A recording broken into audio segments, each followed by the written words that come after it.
Hi, everybody. Welcome back to another Second Breakfast podcast. I'm Andy Roth alongside Phil Duvall. Say hi, Phil.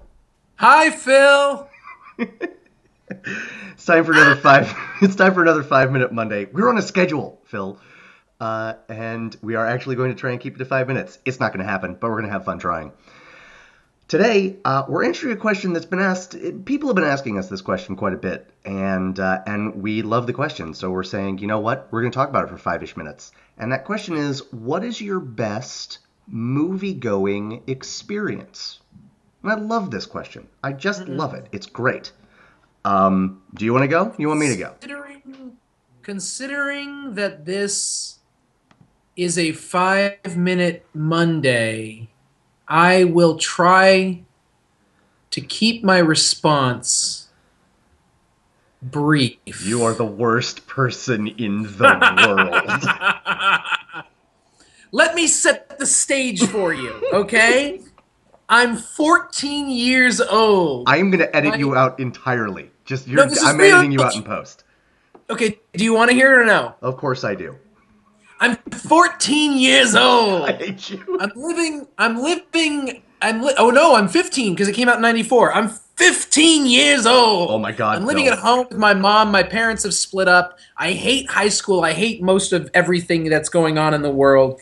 And my oldest brother, calls me up from Boston, and he doesn't say hello. He just puts the receiver up to a voice that says, "Everybody be cool, this is a robbery." And then the other person goes, "Any of you bleeping pigs move, and I'll execute ever bleeping blah, blah, blah, blah." And I won't say the whole thing. And then the beginning of Miserlou from Dick Dale and the Deltone starts playing, Right. which is the beginning of Pulp Fiction, and that is the beginning of the Pulp Fiction soundtrack. Beginning of The English Patient. Oh, sorry. No. So the beginning of the Pulp Fiction soundtrack is that, and I was like, I had no idea. My brother didn't even say hello to me. He just started playing that thing, and I was like, what's going on? Awesome. And I was like, well, now I have to see this thing, whatever it is. Didn't know what it was, didn't know who Quentin Tarantino was, didn't care, didn't know anything of things. But I have to see this thing because of what he just played into my ear bones. Right. Then my godbrother, which is a thing, the son of my godparents, and I grew up with him. He was older than me by 2 years and way cooler than me, and we never hung out. I mean, literally, we never hung out. And for some reason, he called me up and he was like, "Do you want to see Pulp Fiction with me? Because you're not old enough to go by yourself."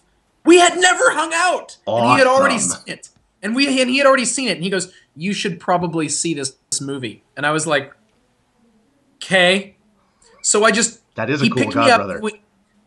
We went to the Cinedome, which was the same place I saw Return of the Jedi when I was a kid, and we went all the way to the back. It was in one of the smaller screens because this was not a big movie. It wasn't a big deal. We went to one of the smaller screens, and we sat there, and he just kind of like looked over at me and was like a little brother. He treated me like a little brother, like the good way, not the bad way. Right. Like the good way, like bought my ticket, got me candy, and and we watched Pulp Fiction, and my head, I have said so many times on this show that Pulp Fiction is my favorite movie, blah, blah, blah. But you need to understand that the context of it, like, all these people in my life were setting it up to be this thing, and then it happened. Like, for someone that I, like, never hung out with me, called me up, was like, "You need to see this movie." And then it was Pulp Fiction, and then it just happened to be the best a good movie of our lifetime. And you know what? He was right. You needed to see that movie. Right? Yes. Yeah. I was going to choose that and another thing where it was like one of my older brothers taking me to see something. So clearly, to me, that's a whole other story, including Terminator 2. I'll tell you about that sometime. Andy, what is your best movie-going experience? I have two that it's impossible to choose between, and so nothing as meaningful as that, really. But not meaningful in the same way.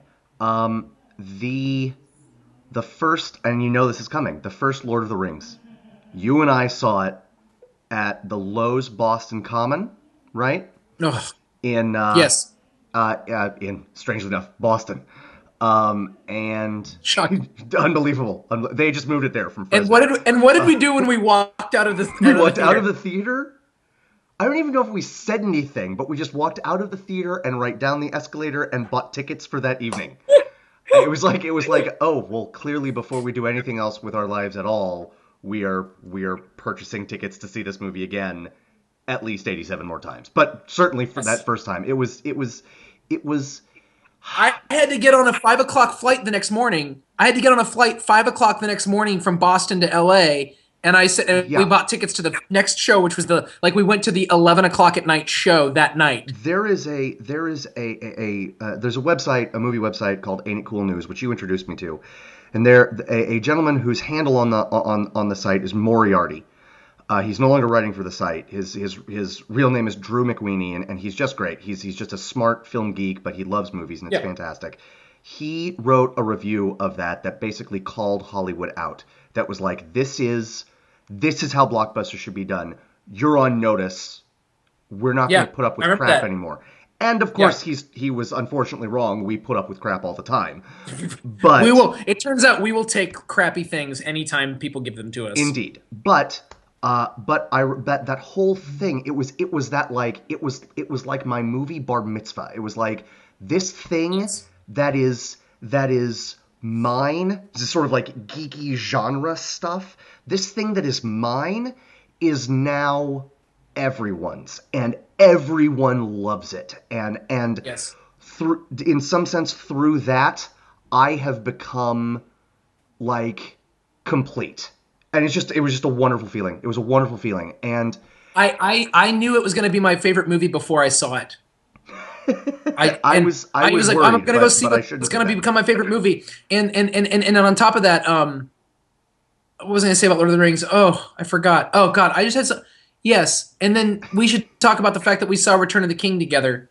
That I flew out from LA to Boston. Oh no, where was it? New Oh, York. where was I living? I was either in North Carolina or LA. I forget. And I flew to Boston and then took the Chinatown bus, the Feng Hua bus, the $10 bus from Chinatown, Boston to Chinatown, LA, right. or Chinatown, New York, and then stayed with you. And we went and saw Return of the King twice in one day Because it was our tradition, right? in Midtown at the Yes. AMC Midtown. And it was so. And it was when the movie ended, you guys. The movie ended. And my friend Andy, who is the biggest dork I know, stood up and faced me and put his arms out like this. And I stood up and I hugged him and we hugged in the middle of the movie. Oh God, we're so dorky. I scheduled a trip to Boston so that I could go down to New York and see Lord of the Rings with you. That was my whole plan. I was dating a woman at the time. We weren't dating for too much after that. She saw us hug at the end of Return of the King. I think It was like, this is not going to work out. Who am I dating right now? Can I say something else that's really important about the Lord of the Rings thing for us? Please do. It's that this was coming on the heels of Phantom Menace coming out and us realizing that our dreams were dashed. And so Yes. part of that review that you're talking about that Moriarty wrote, he actually said, "Hey, George Lucas, Yeah. you're done. Yes. You're done. This is what a fantasy trilogy looks like." And even Moriarty had no idea just how done he was. The other one, very briefly, because Sorry, that was my Darth Vader and Phantom whatever episode no, I 3. got it. I'm with you. Never again, Phil. Never forget. Never forget. Never forget. Never again. Never forget. The other one, which I will make very brief, it's so recent and it was perfect. Over the summer, I'm now living in Durham, North Carolina, and an indie movie theater they show great old movies all the time, and maybe not that old, but they showed Jaws. And it was a packed house, and I was right in the middle, and nobody was on their cell phones texting, nobody was talking, and I felt like I went with a friend of mine, and he and I, like, it wasn't just that no one was being annoying, it was like we were seeing it, and we were the only two people who had seen the movie before. Everyone was, like, literally gasping and laughing at all the right points. It was perfect. It was a perfect movie-going experience, and it was thrilling. It was thrilling in the way that only a movie like Jaws can be thrilling. It was amazing. You could have heard a pin drop during the Indianapolis speech. It's still Spielberg's best movie. 30 years later, it's his best movie. I'm not sure I feel like disagreeing with you. We're gonna wrap up. We're going to wrap up All because right. this is our increasingly ill-named 5-minute Monday. We always have a lot of fun bringing it to you, even if we're terrible at the format. We will see you again real soon. This has been another Second Breakfast 5-Minute Monday. I'm Andy Roth, alongside Phil Duvall. And I'm Phil Duvall. Bye-bye, everybody. Bye bye.